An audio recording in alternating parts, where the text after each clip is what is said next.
So I've been watching a lot of chiropractor videos on TikTok, and when I take a shower, I like turn on my Bluetooth speaker and I play music, through the shower. So like when I'm in there scrubbing up and everything, I can hear like my favorite songs and stuff. And then usually when I get out, I turn the speaker off. But lately I've been taking a screenshot of the last song I was on because I got a specific playlist I like to listen to. So I'll take a screenshot and then I'll look at it the next time I take a shower so I know where I left off, okay?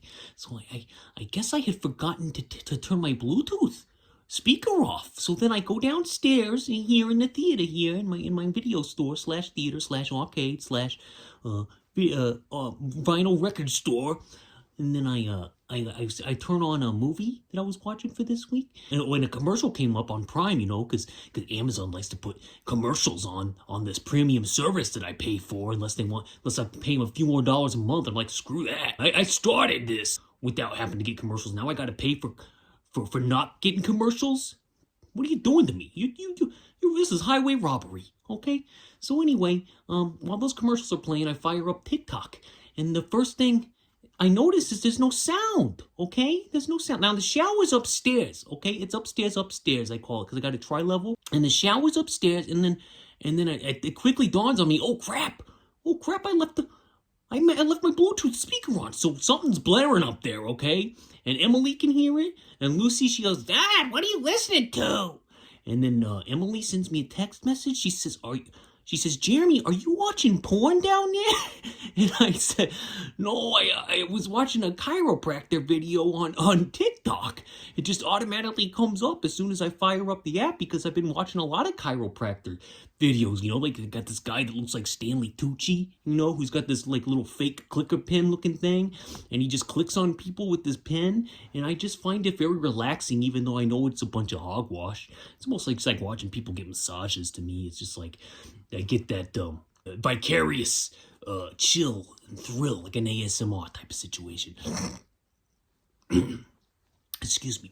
So anyway, I guess what they had heard up there was the beginning of this chiropractor. If you've ever watched a chiropractor video with your eyes shut, here's what you're going to hear. Oh, God, that is tight. Oh, man, right there. Yeah, that's it right there. Oh. So I guess that's what was blaring through my Bluetooth as soon as I went downstairs.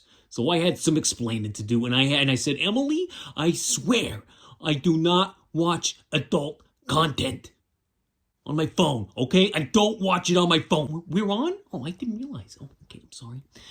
Hey guys, Jeremy here. This week we got some goodies for you, okay? I watched the big new release. Top title is Man on the Run. Man on the Run. If you can guess, I got some albums behind me. One of them is Ram. That's a Paul McCartney album where he sings songs with animals. And then Band on the Run, where he escapes from the big prison with his band. And they got the spotlight on him, and they're on the run. They're on the run. Two great albums right there. Sean Winston Ono is in the documentary saying that Ram is a masterpiece. When it came out, it got bad reviews. And I've listened to Ram. There's several songs on there that are very good. I don't know why critics wouldn't like it when it came out. Like, I have a theory, okay? Especially with music. I have a theory that it takes some time for these things to grow on you. Like, and music is so personal, like even more so than any other art form, I think. And these people that like to gatekeep about bands and musical tastes and, what's cool and what's not cool, that stuff needs to go by the time you're in your 40s. You just need to listen to whatever catches your ear, whatever makes you feel in here. Usually you can separate the art from the artist, or at least I can. Like, I'm just there for the music, So when an album like Ram comes out, these guys, they got this preconceived notion in their head that they got to compare Paul McCartney to the Beatles, like, immediately. And here's the thing, like, a lot of these songs are as good or better than a lot of Beatles songs. And I love the Beatles. They're my favorite band, okay? But I'm not above admitting that they got some filler. They got some stinkers, Everybody does. Every album you ever listen to, most likely he's got at least one or two, sometimes more, tracks that are just in there to sell albums. It's like the band didn't really care about them that much, so they just had to throw them on there just to fill up some time so they can get a full album length and sell it to the public and say, hey, here's a brand new album, okay? That's not news. I'm not breaking any. This is not breaking news. down here. This is not me breaking any stories for you. I'm just saying, okay? So when an album like Ram comes out and it gets bad reviews, I am baffled. I think that people are taking something into account here. They're like evaluating the artist more than the art, okay? So like Paul McCartney, okay? I don't hold him on a pedestal, all right? I know he's done some bad things in his life, I'm sure. You know, he was alive in the 40s, 50s, and 60s, and 70s, and 80s, okay? When men and women didn't always mesh well together. And there were things involved, okay? There were morals that weren't what they are today. And a lot of people like to take the morals of today and apply them to the morals of then, and then just dismiss a man's whole life because of it. Well, I'm not going to do that. But I'm not going to put him on a pedestal either. I don't put any of the Beatles on a pedestal, okay? Except for maybe Ringo. He's a cute little guy, isn't he? Ringo, with that nose and that deep voice. But Paul here, in the documentary film from Prime, Man on the Run, as you can see, is a takeoff of the title Band on the Run. And it follows Paul from his late Beatle career, like basically the breakup of the Beatles, where he's the first one that announces that he's leaving the band, even though John had left the band the previous Paul. Oh, these words. I tell you, these words, the fog, it never leaves. But anyway, Paul, it follows Paul through his solo career, like when he starts doing lo-fi recordings in his little studio that has farm animals and little chickens, okay? And like a big sheep there. And he starts doing recordings from an album called McCartney, and which I listened to on Sunday. Good little album, by the way. Maybe I'm Amazed is a classic. I think that stands against any Paul McCartney / Beatles tune out there. Maybe I'm Amazed. You remember that Simpsons episode where that pig's flying through the air in the credits and that song's playing? Oh, man, it's great. And then I also listened to McCartney 2, by the way, which is a completely different vibe, but it was recorded kind of the same way with lo-fi equipment. Except it was made in 1980, so Paul's discovered synthesizers, so it sounds like an 80s like synth pop type of deal. It's kind of interesting. I know there weren't really any major standouts on it, just from the first listen, that except for Coming Up, which I'd already known, and but it's a good little time passer. Okay, McCartney 1's got some real good ones though. Junk, I always liked that one too, and Teddy Boy. Those were on the Beatles anthologies. I'm rambling. I'm sorry, guys. I get hyped up on the coffee and I just start going. And nobody stops me. This guy right standing next to me that you can't see, he doesn't stop me. My producer, he just gives me little messages in my ear when I need to know something. But yeah, it follows Paul through Wings. You know, and then by the time Band on the Run came out, I think that was a big critical hit because that's got some real classics on it, okay? Band on the Run, that's a classic album. Well, there's plenty of other classics. Whew. Okay, take a breath, Jeremy. Settle down, bring it down. Ocean waves, okay. So yeah, and then it goes to where he almost got put in jail for accidentally, according to him. And it's really funny, this interview where he's talking about how he accidentally received these seeds through the mail.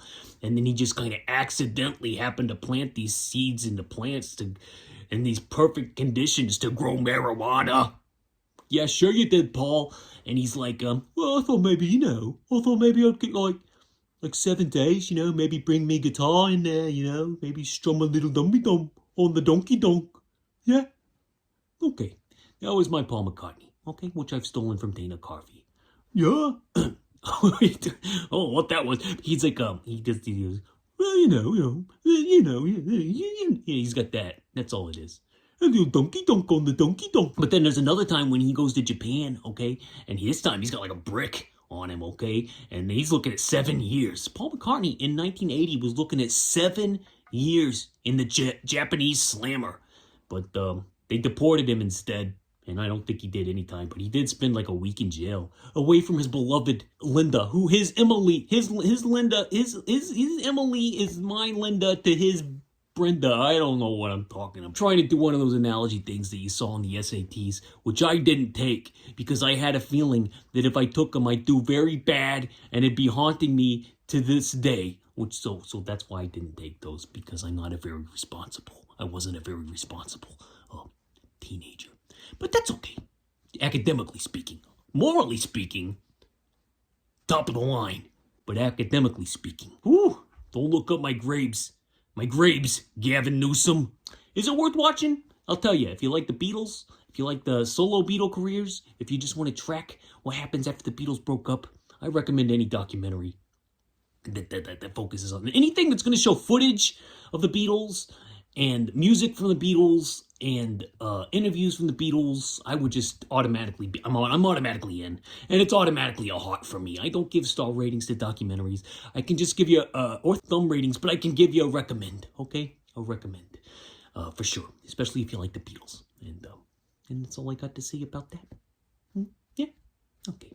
So last week's movie, I like to open up the paper, okay? This week I'm on 2006, so I'm thumbing through the local newspaper, This is just a system that I developed, okay? I explain it every week if you're familiar with the channel, but I may have some new subscribers this week because I posted a silent video tribute that got a lot of views in just a couple days. So any new people out there, if you're not familiar with me, I'm Jeremy. I love you. I like movies. I like to watch movies. I like to talk about movies. And I keep it all bottled up throughout the week because I don't like to speak to people in real life. I like to speak to you out there in the internet life, in the internet world. Yeah. Okay. Not complicated. Yeah, I'm not a professional by any means. I'm just a guy with some taste that likes to force his taste upon everybody else. And I get a little snotty in the morning. But yeah, so I'm thumbing through and what do I see? V for Vendetta. And I'm like, I haven't seen this forever. I've only seen it once too. I remember really liking it. And I know I had like a culture around it back like a couple years after it came out, and maybe even a decade, where these kind of like nerdy, like high school aged boys would post it everywhere and wear the Guy Fawkes mask and be like, down with fascism, down with authoritarianism.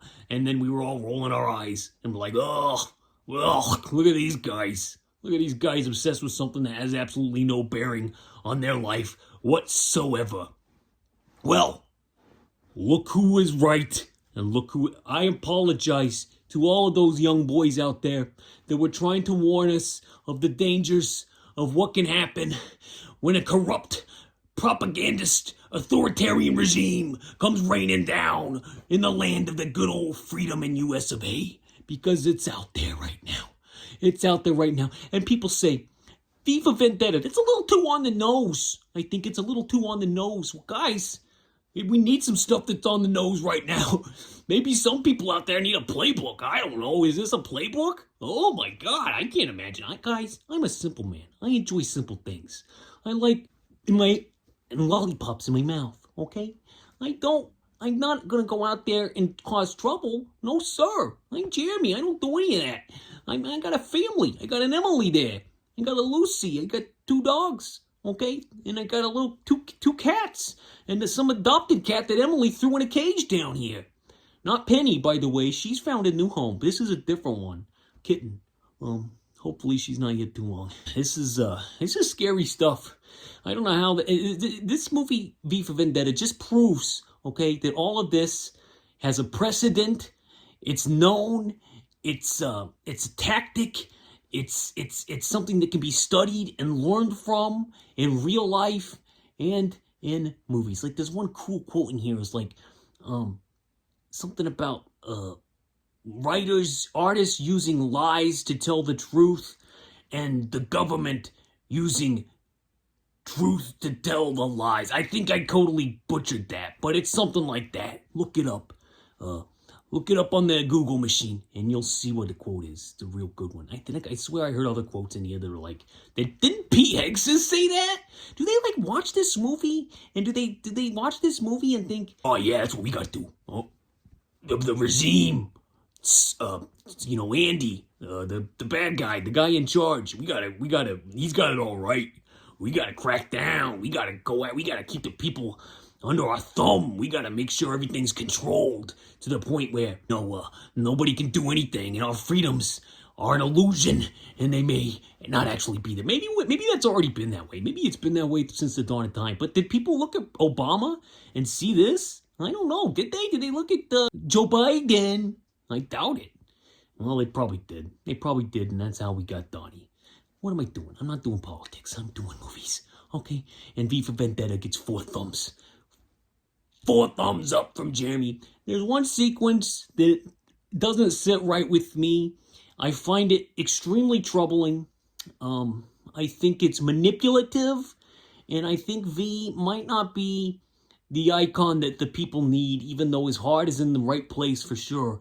But his tactics are a little concerning to me, and I'm not sure why he does a couple of the things he does to Natalie Portman in this movie.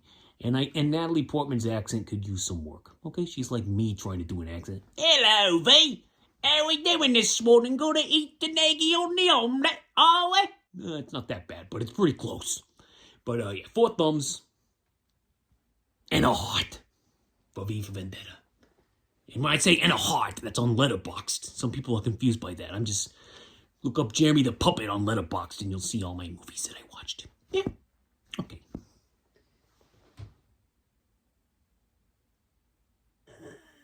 And another movie that I watched last week. I've been meaning to see it for years. My twin brother Jason, he recommends it all the time. He says he watches it every month. He says he watches everything every month. But this one's called Tender Mercies. It's the film that got Robert Duvall his Academy Award for Best Actor back in '83. And he does it all, folks. Robert Duvall does it all in Tender Mercies. He plays guitar. He sings. He speaks in a southern accent, like a nasally southern accent. Like at first, I had to double check to make sure there wasn't something wrong with the audio track. Because when he first started talking, he didn't sound like Robert Duvall to me. He sounded like Robert Duvall at a higher pitch and sped up. He like opens the door and he's like, how we doing in there? You know, like that. And I was just like, what? That doesn't sound like, hey, get off my shoes, my precious little girl. Didn't sound like that Robert Duvall that I know. But anyway, I checked it with another copy that was on archive.org, and it's got the same sound mix. So Bobby was just doing like a high nasal thing, and I guess it throws some people off at first. But once you get into the movie, I stopped noticing it, and I could really tell that, that's Bobby. And it's got the guitar playing. Any movie that has guitar playing, I'm in for nowadays, because I myself am a guitar player, musician. Amateur, and that's what I look for. I look for amateurs that don't know how to play guitar very well, because I feel like that's where the true blue heart strings come from. Well, not really. I mean, obviously, well-produced production is good too, but like a lo-fi Paul McCartney in McCartney 1 style lo-fi, really in your bedroom, just like getting down in there and just plucking the strings, using whatever you can find. Now, in 2026, whatever you can find is some really great technology, but, you can make it sound like it's not great, and that's what I like to hear, just something that sounds down and dirty, like it was meant to be, and that's what Bobby does. He's still writing songs in his little camper, and does he have a camper? Am I confusing it with something else already?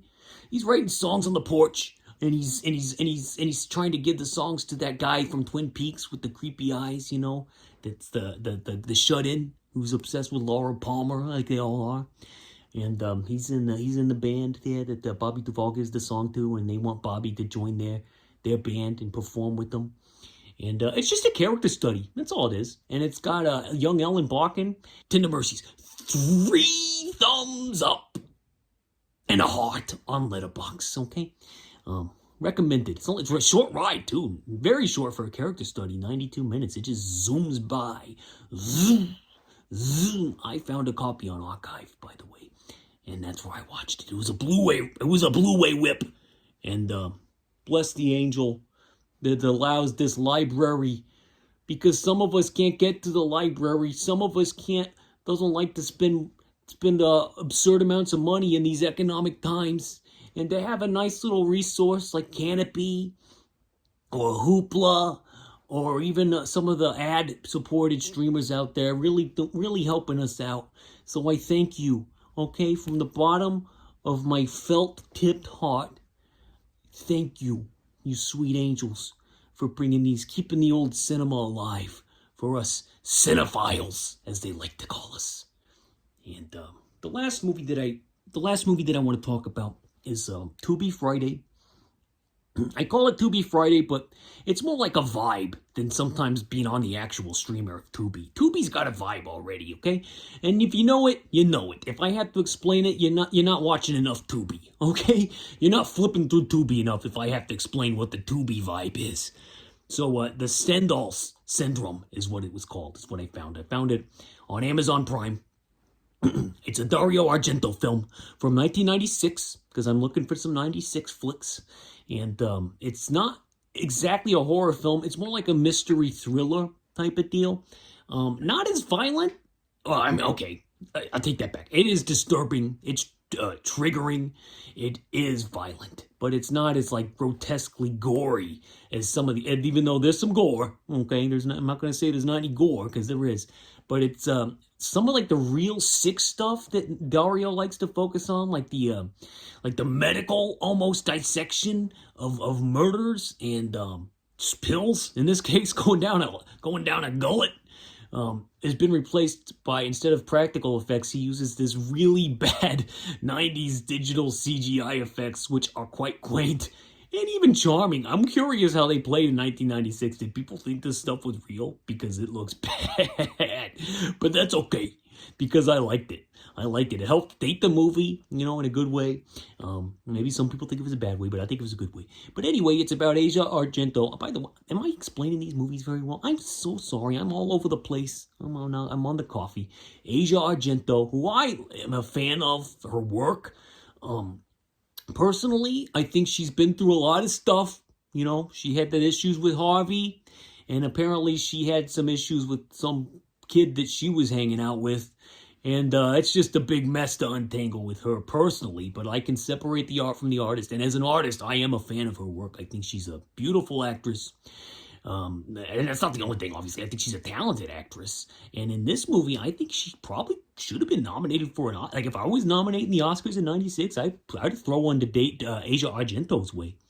And I think she was the daughter of Dario Argento and Nicolette... Daria, and then I think there was a Dario Argento in there somewhere. I don't know. There's a lot of those Argento families members floating around in Italy, and he works with them. And Nickelodeon? I can't remember the names or who her mom is, but anyway, she's great, and she plays a police detective who goes to Italy. No, she goes to France, I think. She goes to France to look at a museum, and she gets this vision while she's looking at art, which I guess is what Stendhal Syndrome is. And she starts to panic, and she gets anxiety, and she passes out, and she cracks her teeth on a ledge, very graphically, cuts a lip. And this blonde gentleman helps her up and gets her situated, gets her bag back, and shenanigans ensue. Now, when I say that makes it sound like it's a lighthearted film. It's actually very disturbing. And if you can't handle some of the things in this movie, I totally get it. You'll probably walk out before you see anything too bad, or you'll leave while it's happening and be like, oh, forget this, I'm out. But all in all, I thought it to be a very satisfying story. I think it might have been an influence on David Lynch's Lost Highway, which he was probably writing around this time, so I don't know if that's actually true or not, but it sure seems like it's true, because she's got this blonde hair at one point, long blonde wig, and Mulholland Drive also. It's got like a duality type of theme to it, and it's very cerebral, very dreamlike. I just think it hits all the right notes. The only thing missing is all those neon colors that Argento used to put in his movies like Suspiria and Tenebrae and, those ones.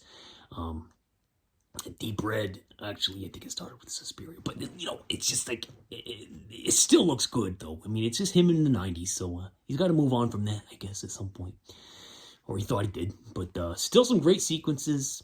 Still a little alarming that he puts his own daughter in these roles. I feel like a psychiatrist could probably study this man and try to figure out what the heck is going on with some of his decisions, his casting decisions, and his writing decisions, because he wrote it too. But I don't know. It's entertaining. That's all I gotta say. Stendhal Syndrome, 3.5 thumbs up. Okay, for our mid-90s Argento. Everybody thinks this was his downfall period, but if this is his downfall, sign me up for more, because I enjoyed it. I think that was it this week. I think I got through all of it. So I'll see you next week. Jeremy's spoken. Godspeed, peace, and love. Doodles. Eyes of the ranger are upon you. Any wrong you do, he's gonna see. When you're in Texas, look behind you.